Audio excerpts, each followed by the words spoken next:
तो उनके पास एक लंबी फहरिस्त थी कि वो अपने अपने जितने भी उपलब्धियों को गिनाएं और जनता तक पहुंचाएं, खासकर जो ये लेकिन इस बीच मैं आगे भी आपसे चर्चा करूंगा एंथनी, लेकिन इस बीच ये तो कहा जा सकता है कि राहुल गांधी जैसे आए, चलिए आप जैसे भी कह रहे हैं कि वो भीड़ थी, उस भीड़ को भी कम नहीं कहा जा सकता, वो संदेश देने में कामयाब हुए उस भीड़ के बीच में, क्योंकि कांग्रेस के लिए राहुल गांधी का आना और मंच पे अपने नेताओं को एक साथ जोड़ लेना कांग्रेस के लिए कितना सकारात्मक रहा? जी देखिए, सबसे बड़ी बात यहाँ पे लगातार जिस तरीके से कांग्रेस का एक कहीं ना कहीं मतभेद नजर आ रहा है, चाहे वो राज्य स्तर पे हो, चाहे वो जिले स्तर पे ले, चाहे वो ब्लॉक स्तर पे ले, कहीं ना कहीं चाहे वो प्रतिनिधियों को लेकर लगातार बस्तर में जिस तरीके से बात चल रही है कि 11 बस्तर में हार चुकी है, विधानसभा सीट हार चुकी है, उसके बाद लगातार नए नए प्रतिनिधि खड़े हो रहे हैं ताकि वो कर सकें, उसको लेकर भी कई मतभेद जारी है। और इसके अलावा जब बड़े स्तर से चाहे वो चंद्रमा महंत की ग्रुप की बात अगर हम करें या तो फिर हम जोगी की ग्रुप की बात करें, तो अलग अलग खेमे बने हुए हैं, इसको लेकर एकजुट करने के लगातार प्रयास किए जा रहे थे। लेकिन सबसे बड़ी बात ये देखने को मिली कि सिर्फ इतने बड़े जब 25 मई को इतने बड़े घटना हुई थी, कांग्रेस के काफिले पर हमला हुआ था, वहां कांग्रेस के एक नेता महंत कर्मा के परिवार को ही वहां मंच में बुलाया गया। इसके अलावा कोई भी इतने नेता वहां पे शहादत हुए थे, बड़े स्तर में बड़े बड़े नेता वहां पे शहीद हुए थे।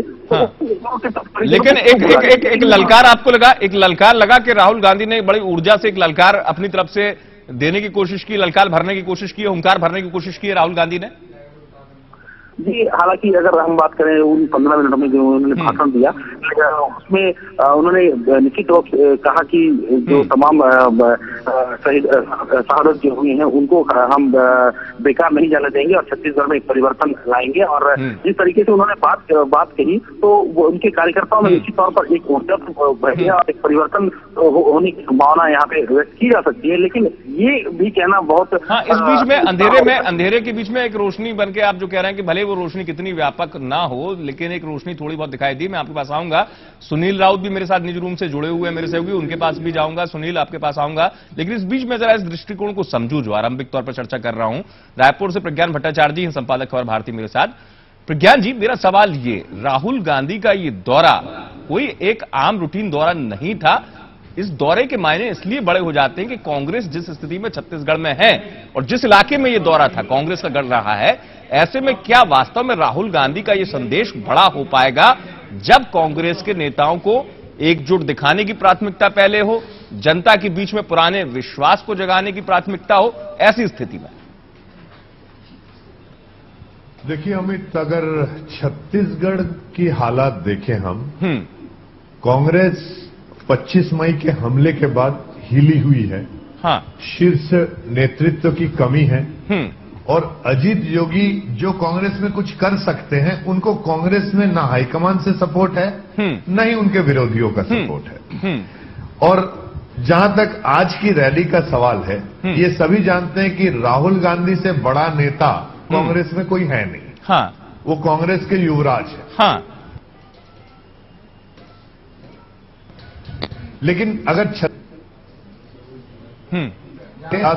लड़ाई तकरीबन 19-20 है बीजेपी और कांग्रेस के बीच में, लेकिन पिछले कुछ सालों से दिख रहा है कि जो आदिवासी बेल्ट है, बस्तर का ये जो पूरा जनजातीय बेल्ट है, ये निर्णय करती है कि सरकार किसकी बनेगी। पिछले चुनाव में बीजेपी को 11 सीट मिले और कवासी लखमा का इकलौता सीट कांग्रेस को मिला। जो कांग्रेस की वजह से नहीं मिला, उनके व्यक्तित्व की वजह से मिला। कांग्रेस यहां कभी 8-9 सीटें जीतती थी। तो ये पूरे दृश्य को अगर आप देखें तो कांग्रेस की हालत जितनी पतली है, उसको राहुल गांधी से जो एक्सपेक्ट किया जा रहा था कि पूरा ऊर्जा भर देंगे, जोश भर देंगे, कांग्रेसियों ने दावा किया था लाखों लोग आएंगे, ऐसा कुछ हुआ नहीं। अगर एक आम कांग्रेसी की तरफ से अगर आप